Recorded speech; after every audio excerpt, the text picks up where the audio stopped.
ban bongภาษาខ្ញុំឡៃលវលអត់សូវបានតបបងនេះមកហាងបាយបងមកហាងបាយទៅក៏រៀនយកកុំព្យូទ័រមកតាមហើយថតវីដេអូឲ្យបងព្រោះគឺចូលឆ្នាំផងខ្ញុំចង់ឡើងខាតអត់ឈប់បងអូខេបងឥឡូវសំណួរទី1ដែលបងសួរខ្ញុំតាក់ទងជាមួយនឹង Finder បាទអញ្ចឹង Finder បងត្រូវចុចចូលកន្លែងនេះមួយមក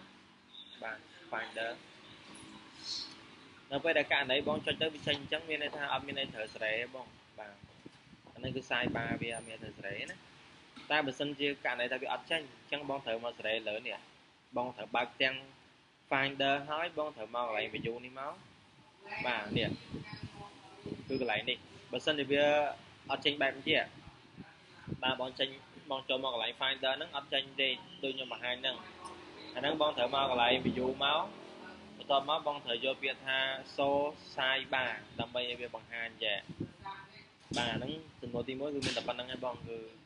កន្លែងហ្នឹងឲ្យយើងសេរីបិទឬបើកបាទហើយឬក៏ show តែប៉ុណ្្នឹងឯងបងហ្នឹងបាទបាទនៅទី2តាក់ទងជាមួយនឹងការបដូរ font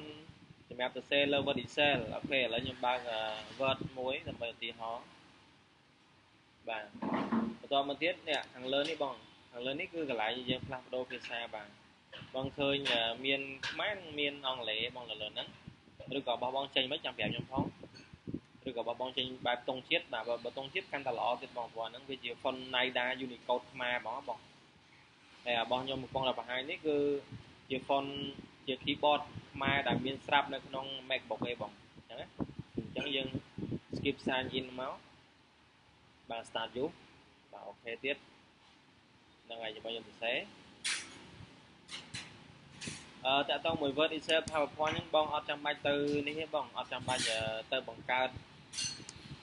account ដើម្បី sign in ទេព្រោះកាលណាបង sign in នាំឲ្យមានបញ្ហាវិញអញ្ចឹងបងបាទអញ្ចឹងនេះខ្ញុំរក font ខ្មែរមកបងបាទឬក៏បង search ក៏បានដែរ